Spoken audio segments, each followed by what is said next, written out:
This is the XO Podcast, brought to you by Marriage Today. I am your host, Brent Evans, and with me today is Sean Reed and Caitlin Edwards. What's happening, Brent? Not much. We're going to have a great podcast again today. Listen, this podcast is designed to help couples succeed in marriage. No matter where you are in your relationship, we want to help you succeed. Today, we're going to be talking about a subject that is sometimes a little bit harder to talk about, infidelity and crisis in marriage. It's very common, and we know a lot of people deal with this. And Sean, I know you, from your testimony, you've talked about where you and Lynette were at one point in your marriage in crisis. Yeah, we were in crisis mode. We couldn't figure out how to make it work. I mean, we were just really struggling. Every time we tried to talk about it, it was either an implosion or an explosion. And it just got to a point where we just wanted to be out. We wanted a divorce. We verbally said it, and we're in the process of trying to get it, but God helped us to bounce back, man, and we made it through. So hopefully today we can give some tips that can help some couples out there that may be in that predicament right now to make it through. Yes, absolutely. And we have an interview coming up with Jeff and Liz Jones, the pastors at Gateway Church. They are on staff at Gateway Church, helping couples succeed every weekend with this crisis marriage 911 program that they're doing. And we're going to be talking about that in the upcoming segment. But first, some statistics that we have on infidelity in marriage. I thought these were alarming and crazy. The percent of marriages where one or both spouses admit to infidelity, either physical or emotional, 41%. That's a lot. That's a lot of people. So my question, that's male and female right there? Male and female, either emotional or physical, 41% of them. I mean, infidelity is infidelity. I think for women, sometimes the emotional affair is just as dangerous as the physical affair for a man. But that's a lot of people. It is, and that's just people who wanted to admit to it. Yes. Yeah. There's 7% that didn't want to answer the question. Yeah. How awkward is it? Well, I mean, somebody comes up to you on the street and they're asking the question. It's very, very difficult to give them everything about your life. But that is an alarming statistic. Also, the average length of an affair is 2 years. Wow. So think about living that lie and dealing with that. And with technology these days, I thought about that the other day, though. Is technology making it easier or harder? Like, it seems like you're just going to get caught. Like, at some point in time, it's going to catch up with you. I think either way, it's just difficult. I mean, between the guilt, the shame, the feeling, the fear of getting caught. If you're a believer, you got to have that part where it's like, okay, am I believing God? Am I trusting Him? And if so, am I doing a sin against my spouse, against God? Like, that's a lot to carry around all day long, especially 2 years. That's a long time to hide out and to kind of play that game. And of course, eventually you're going to get burned. So it's just a matter of time. Well, the percentage of men who say they would have an affair if they knew they would never get caught, 74% of men said that. Ugh. Man. Just shows you where people's hearts are at. Yeah, the state of mind. To think that you would do something immoral if you knew you wouldn't get caught. You're only holding it back because you're afraid of the consequences. Yeah, it's kind of interesting. I was thinking about, actually, this past Sunday, I was talking about Joseph and how Potiphar's wife, came on to him and everything else like that. She wanted to have sex with him. And his words were, I cannot commit this sin against God. And in my mind, it would have probably been just him and her who knew about it. I don't know for how long, but he made the decision to run. And I mean, he got up out of there. And I mean, in my mind, you have to really put yourself in his shoes and say, okay, if nobody would really know, would it really hurt to sleep with Potiphar's wife? Or, is it a big deal? So I guess 74% of the people just decide, if I can get away with it, then maybe I would. Yeah, and obviously co-workers and business trips, percentage of men and women who admit to infidelity on business trips, 35%. So, and this is coming from the Associated Press of Journal on Marital and Family Therapy. It's a serious topic. I mean, there's no doubt that in our society today, there's temptation there, and there's opportunity to stray outside of marriage. And it seems like those opportunities for that are, I mean, there's still a shame and a guilt factor there, but it's almost like you see from the statistics that it's almost like inevitable that at some point in time you're going to stray outside your marriage, with 41% of people admitting that they've had infidelity in their marriage, whether it's emotional or physical. And emotional infidelity, sometimes people can think that just texting somebody or messaging somebody is harmless, even if you're talking or flirting in a harmless way. No, if you're inviting and having relationships with somebody that's not your spouse, absolutely, and especially deep emotional things, sharing with them things that you wouldn't share with your spouse, that is so violating. I mean, but it starts off so simple. Starts off so simple, especially if there's trouble in paradise at home, right? If I'm not communicating well with my spouse, or if I'm just stressed out, frustrated, and all of a sudden you have a listening ear, you have someone who kind of gives you a certain amount of attention that you're not getting from somewhere else, it's like a pit. And I mean, it's so easy to fall into that trap, but then to justify it kind of on your way down, oh, we're just kind of talking, I'm not even really flirting, but that's exactly where it begins. Most of our relationships began with that, right? We didn't just start off just kind of diving into the depths of marriage. We started off kind of flirting, just kind of working our way into something deeper. And so we don't want to recreate that with anyone else other than our spouse. And so there's got to be some safeguards to help us prevent going down this journey, right? It's good. Well, Jeff and Liz Jones are coming up next. But first, we want to talk about date night. Date nights are actually a great way to create this force field around your marriage. Absolutely. Whenever you're prioritizing your spouse, having a regular date night, you can actually bring in an environment to your marriage where you can keep some things safe and secure and have a stronger foundation. Date night, go to getdatebox.com. This is our partners. We have a relationship with them. You can use the promo code EXOPODCAST if you go to getdatebox.com. This is a monthly subscription service. Your first month is free if you use the promo code. All you have to do is pay $5 in shipping and handling.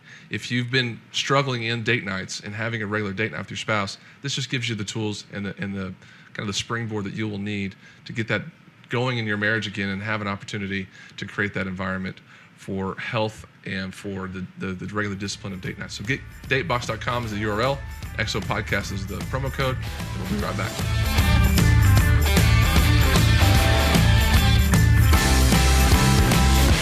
This is the EXO Podcast, and today we have some special guests, Jeff and Liz Jones. Welcome. Thank you. It's great to have you here. Now, we've known each other for a long time. Liz, a little known trivia fact, you used to help out at our office. I did. I know. Yes, I did. And so we're excited to have you here. Y'all are a part of Gateway Church in Southlake, Texas. And I did my research. Y'all just celebrated 32 years of marriage, right? Yes, we did. October 19th? Yes. Very good. You're good. Look at that. Wow, I'm impressed. The internet is so wild these days. I can find out anything. Thing. So congratulations on that. We want to talk a little bit about today the story y'all have, the testimony story y'all have, and exactly what y'all are doing with that testimony in Gateway Church and the ministry that y'all have. And so there is something called Marriage 911. It's a crisis type ministry at Gateway Church, and it was born out of y'all's testimony. I know that what y'all do there, y'all share from your testimony. And I know Marriage on the Rock was one of the books, and Marriage Today was one of the ministries that helped y'all get back on your feet. But there was infidelity in y'all's marriage, and I know y'all were restored from that. Yeah. And that's really kind of where y'all began again. Is that correct? Yeah, it was on our 10th anniversary, our 22nd anniversary that Liz discovered that I had been unfaithful, and I'd had several inappropriate relationships. And as a result, we were shaken to our core, and I destroyed Liz, and I myself really didn't know where to turn, and so that's really kind of where that whole path started was on that day. Yeah. So in those early weeks, we didn't know anything except for we need to get plugged in and really connected with the body of Christ somewhere. And we began regularly visiting Gateway. And but the ups and downs that go with the original months of discovery are so traumatizing. And after a night of me just saying to him, and we were up most of the night, I don't think I can do this. I just wanted the pain to stop. We went to church that next morning. It was in December, so it'll be 10 years this December. The senior pastor, Pastor Robert, was giving the altar call. And I had never gone forward for prayer since I had gotten saved years prior, and that particular day I felt the pull to go forward and ask for prayer, and Jeff joined me and said, "Can I stand next to you?" He didn't know what I was going to do. Last he heard is I just had to leave. And I think I looked at him and said, "I don't care what you do." I think I did. However, it was a long line. We waited in line and actually got a precious pastor who I didn't tell him what had happened. I just said, "I don't think I can stand this marriage anymore." But he listened to me talk for a little bit, and he just looked at me almost prophetically now, I know, and said, "I don't know what all has occurred here, But I just sense that God's got such a plan for you guys, and you're not supposed to divorce. And he said, you just need tools. He walked us straight into the bookstore of the older building at that time and handed each of us Marriage on the Rock and the DVD series. And I read the first 2 chapters, and it was probably several weeks later over the Christmas break that I went to Jeff and I said, oh my God, I've never read this kind of thing before. I want you to read it. And after he began reading, he came, and that's when it shifted. He got down beside the bed and said, I just read the first couple chapters of Marriage on the Rock, and we're going to make it. I mean, it was a long, hard road from there, but because of that, and that being the place where we really got our first place of hope, my heart was always very, very drawn to Pastor Jimmy Evans and the Marriage Today ministry, because it was responsible for that turning around and giving us hope. Those are really the first tools we ever had to help us understand how to be married. Well, kudos to you guys, because it's very difficult to be transparent. You know, my parents were transparent about their relationship and the jerk my dad said he was and all those sorts of things. And the transparency is what brings people, it draws people in. Lets people know that y'all are real people who had real struggles. So thank you for sharing a little bit about your story. But I know that the story right now is having an impact through the crisis ministry at Gateway and the Marriage 911. Everything that y'all are doing with Gateway, and I know it's more than just Gateway people that go there, but talk some about now that you have, because it feels like y'all have this story you're talking about where it was darkness. It was very, very much the darkest moment of the storm. Now you're starting to see some light. And then kind of take me into what happened after that and taking you into marriage ministry into Gateway. Well, I mean, going into that, we joke around that it was, I use the analogy that it was like running through a dark forest, very dense forest in pitch black dark, and we just kept running into trees because we didn't have anywhere to turn and there wasn't any help. And that's actually when Liz discovered another ministry that we have actually been involved with, which was Rick Reynolds' ministry, which is the Affair Recovery Center. And I know that she can say it in her own words, but what she told me as she was beginning to tap into some of their materials, this is the first time I've actually understood why I'm feeling the way I'm feeling and that I'm not crazy. And so it was years later that we began to get involved with Rick and what he was doing, and we were actually prayer intercessing at one of his marriage intensive, and the idea came up as, hey, what would you think about us bringing this ministry to Gateway where we could do it in more of a hands-on, small group in community? And he said, let's do it. And that's really where Marriage 911 originated. We started serving in the crisis marriage ministries where couples would come in for help of all types of crisis. And over the first year and a half, started noticing that about 60 to 70% of what was coming through the door on a regular basis every Sunday morning was infidelity related of some sort, which we include pornography, emotional affairs, sexual addiction, even where you feel like you're in love with that person, a one-time affair or one-night stand. All of that creates the same devastation and really has the same recovery path. So we were seeing a high percentage of that, and so my heart was very tender to knowing this is a lot different than other marriage crises that we would see come through the door, with a specific set of tools that they need to stabilize knowing what's right, what's not right, where they're stuck, where they're not stuck. So that's where we began praying about what does this look like to do something, and the doors began to open at that point. So that was back in 2011 of September. So we just celebrated the 6th anniversary, and we've had nearly 500 people go through. Wow, that's praise God. That's and great. the amazing thing about it is every single couple that comes to that place feels like they're the only one that's ever been there. And I know that Liz and I have shared in our testimony that just meeting someone like ourselves and like so many of the couples that have been through 911 that have not only survived, much less survived, but now they're thriving and their marriage is thriving in ways it never did before. Just having that, to see that and have that hope would have meant so much to us when we were at that crisis point. Yeah, it just seems like right now that there is an escalation of couples going through that stage. I mean, are y'all seeing any change in that, or is it? I just know so many people that are struggling with that issue, whether it's pornography or whether it's emotional affair or just getting to a season where you're disconnected from your spouse and you're in temptation zones. Is it growing? I mean, do you see more and more couples coming in because of that? We see more couples, but I think because they're finding out there's a safe place. I think it was always there. I think that people that we've had several people come in and sit down, and I have in my role at Gateway where I do a lot of counseling, and they'll say, "Don't even talk to me if you haven't been through this." And I'm like, "Okay, then sit down." Good. Sit down. We can do this. But what's so neat about this is that maybe half of the people that we see don't even go to Gateway. A lot of people aren't even saved, but it's this broken place of desperation, which the Bible says God is so near and dear to, that place of brokenness where we come to the end of knowing we don't have a solution for our circumstances.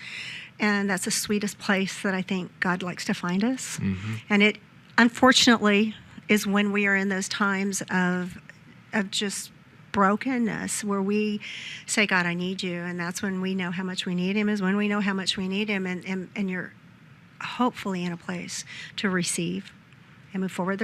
It's not an automatic. There's a lot of choices, and it's a long road. It's not just going through a 13-week program. We talk to them about that all the time. More than anything, I think that this is an epidemic, but it's about a core issue of going on. It's not the infidelity that God's even that concerned about. It's about what's going on in your heart that you would have made that choice, that in a place where somebody in that same circumstance wouldn't have. And that is what we want to communicate to them more than anything. Is the most important work for the unfaithful is to find out, what was this about for you, so that God can bring healing to that. You can also bring some security and stability and rebuild faith when your spouse understands what it really wasn't so much the marriage. It never really is.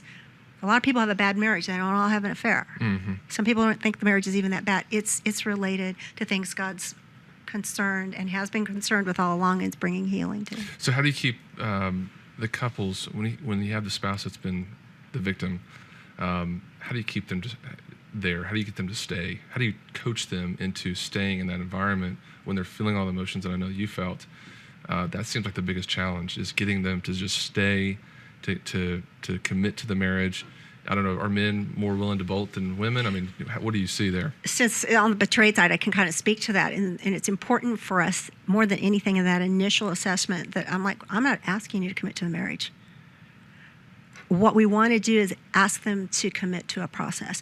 Because it's really not fair to ask them to commit to the marriage if we don't have some things that have been evaluated as to, is there truly repentance? Is the affair over? And so when we can establish that there's been an end to these things, and that the affair there's no more contact with the affair partner in any way, that doesn't mean texting, anything, openness, transparency, we would like to ask you, will you commit to a process to explore this? That's all we're asking. Because many times we tell them that the 911 program really isn't designed to save your marriage. It's designed to help find healing from this immense hurt that has taken place. Mm-hmm. Because whether the marriage survives or not, many times there are children involved, and thus those two people are going to be involved in each other's lives for a long time. And that forgiveness has to happen one way or the other. And what we do find is that through that process of really repenting and understanding empathy and all of those things that 911 helps people understand, that the marriage is saved, because they realize that there's something there that's new. Mm-hmm. So if somebody's out there in our listening audience and they want to come, they've been in this situation of infidelity, or if they know somebody, one of the things that I know so many people feel is hopeless. Mm-hmm. They don't know where to go. So I know you talked about Rick Reynolds, his curriculum. Where can people go on the weekends or during the week to Gateway to find out more information about what y'all are doing there?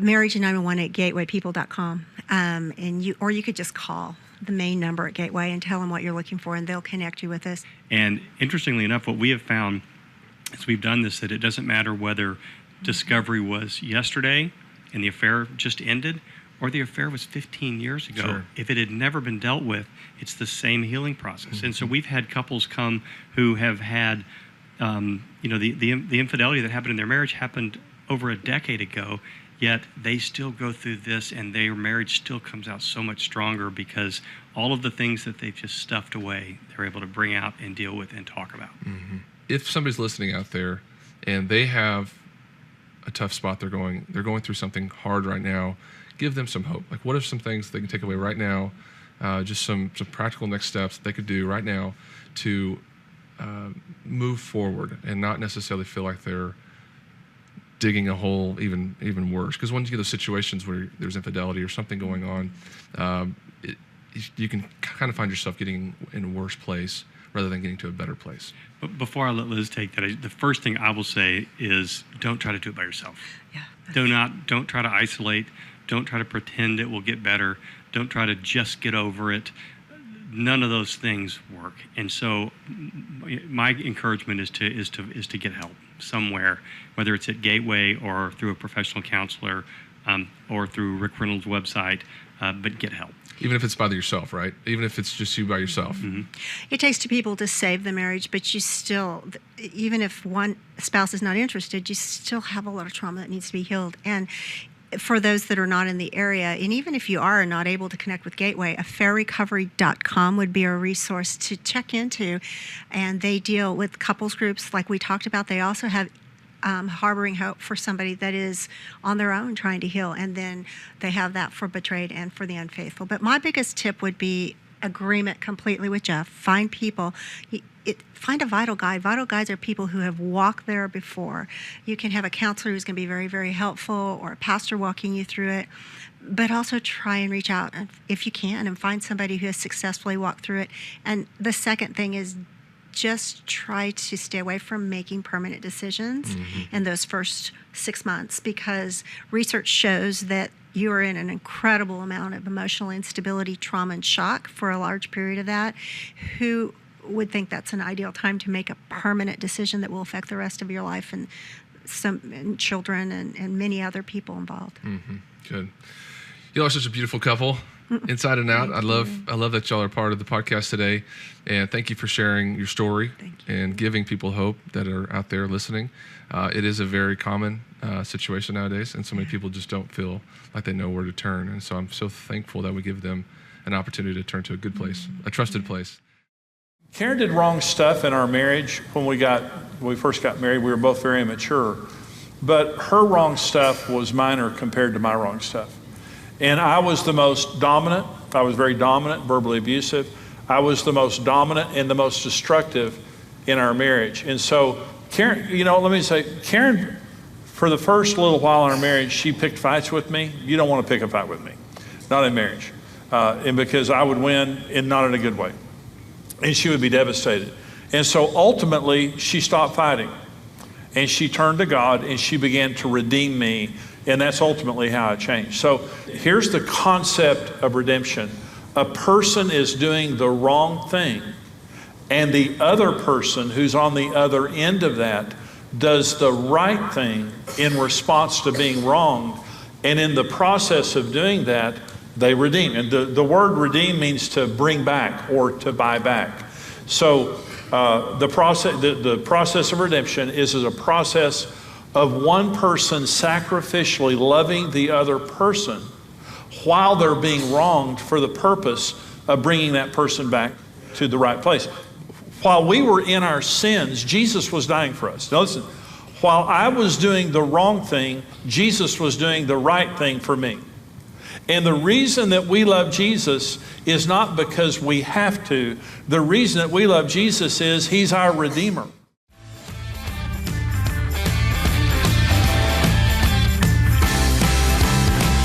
Let's talk about some marriage topics that are going on in the news right now. CNBC posted an article about money in marriage. Money is always a topic of conversation when it comes to relationships. And this article states that the leading cause of stress in relationships is finances. This is to a 2015 study by SunTrust Bank. And they found that 35% of people named money as the primary trouble spot in their relationship. And they offer a few tips that were actually pretty helpful, especially if you're just starting out. It's easier, I think, to handle money issues if you begin well. So when you're starting out your relationship, you talk about these things, and it's easier to not do damage if you can get them under control at the beginning. So their first tip is have the money talk. Talk about it. Jimmy talks about how we all have different money personalities, and we all manage money differently based on our specific personality, how we were raised, your view of money. Everybody has a different one. So talking about how you view money can eliminate some of the problems to begin with, help you get a plan. Their next tip is discuss debt. Paying off a debt should be a priority in the budget, which is their third tip, create a budget.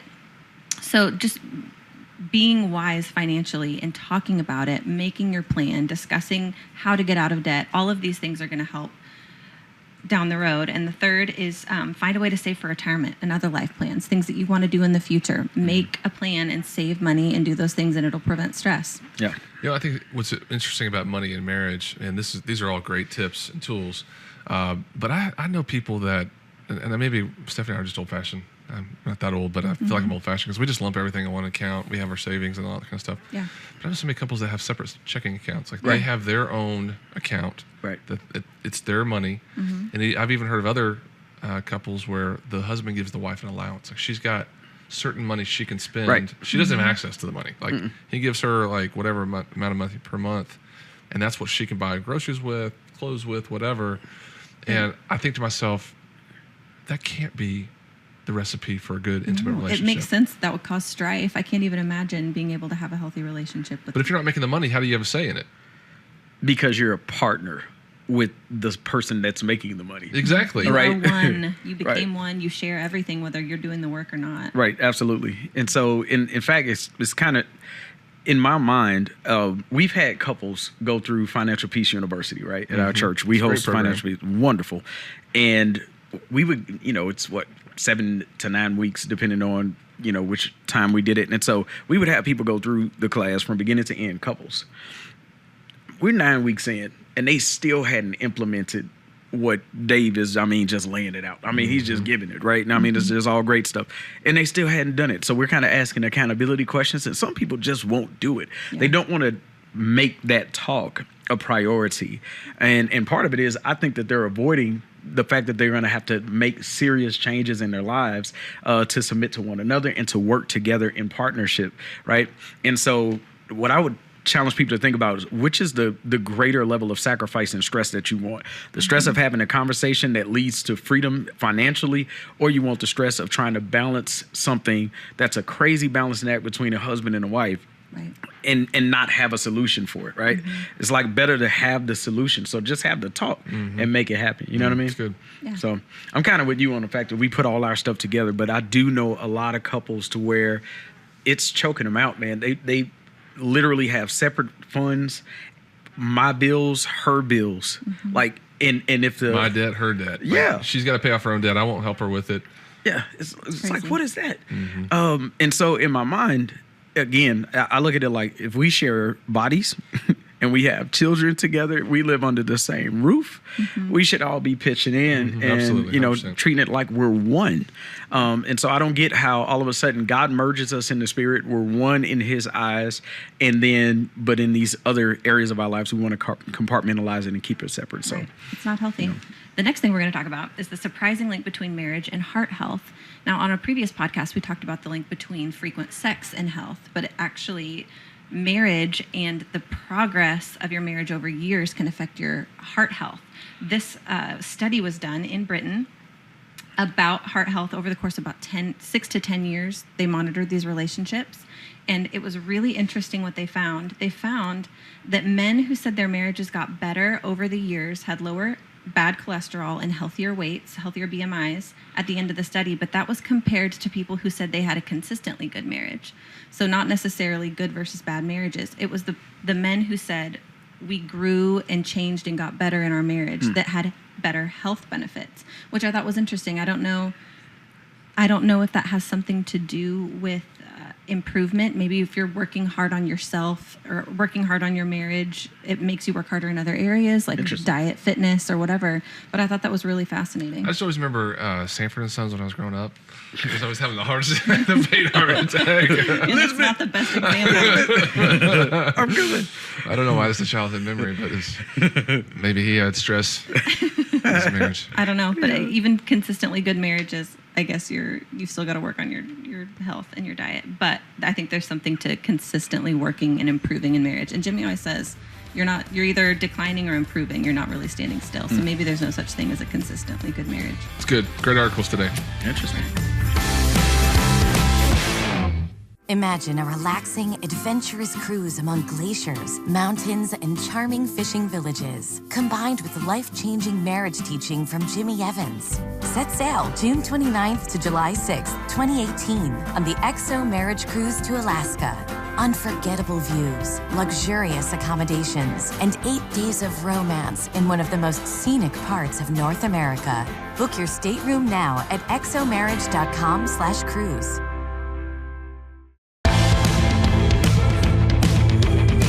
All right, this has been a good podcast today, talking about crisis in marriage and dealing with major things that can happen in your marriage, including infidelity. And one of the stats that we read earlier about how the average affair lasts for 2 years, that's an alarming statistic that we talked about. And if you're out there and you're listening to this and you are actually, it may not be a physical affair, but an emotional affair, and you feel like you just can't live with that guilt, we're going to encourage you to go ahead and take the steps to where you can be honest with your spouse and come to an environment where you can actually deal with that. It's better to get it out in the open and talk about it. And some of the information we've given you already in the podcast, really those are things that you can lean on to get you through this season. We do not want to see people struggle with this issue in their marriage. Yeah. One of the thoughts that I have is that if you stay in silence and you try to battle it on your own, that's one of the worst things that you could ever do. You need help. It may not be an easy road to get back to a healthy place in your marriage, regardless to what is or who is at fault or what the fault is. To get to a place of restoration, you have to take the first steps, and that's admitting that there's an actual problem there. You can't heal a wound by saying it's not there. Right? If I want to acknowledge that a problem exists or that something is wrong with what I'm doing, I can't get the repair and the healing that I need. And so I have to stop hanging out in the darkness or in the isolation, and I got to step into the light. And so coming clean, it may be difficult at first, but it's going to be healthy, toward the end. And so I would encourage anyone who's out there kind of struggling, either with just the temptation, you're kind of on the fringes of walking into something that will be a bad decision, or if you're right in the thick of it and it's just tough. You need help. Mm-hmm. And we don't want to just talk the talk with you. We want to walk the walk. And at Marriage Today, we actually have a program that can help you. It's called Operation Hope. This is a resource that we have. We have coaches on site that can help you. They do this every week. They talk to couples who are in this environment. We can do this now via Skype as well. Our coaches can meet you via Skype. So if you have any questions, if you want to find out about this resource, it's an opportunity for you. You will never have strong intimacy in your relationship until you both are sharing everything that's going on. Yep. So if you have a dark place in your life that you're dealing with, or you're not being open and honest with your spouse, that's going to affect things forever. And Jesus talks about that nothing's hidden forever. Yeah. Everything comes to light at some point in time. So it's not something where we want to scare anybody and say, hey, you're going to be found out, so come forward and come clean right now. But it is something where you're going to have to pray, and if you're not even a believer, you need to find a place where you can go share this with a friend or a pastor, and being able to be honest about this major effect on your relationship, which can be healed and it can be restored, but you have to start the process. And so if you want information on Operation Hope, you can go to our website. It's on there. You can also email us at operationhope@marriagetoday.com. We would love to help you out. That's what we're here to do, is help you to serve you. We've had a great podcast today. We appreciate everyone tuning in and listening. We'll be back next week with another round of discussions and topics that we'll be addressing. Anything y'all want to close off with? Looking forward to it. Make sure you guys subscribe and share it with your friends. Go to xomarriage.com/podcast for links to the subscription. And thank you guys. We appreciate your support. God bless you.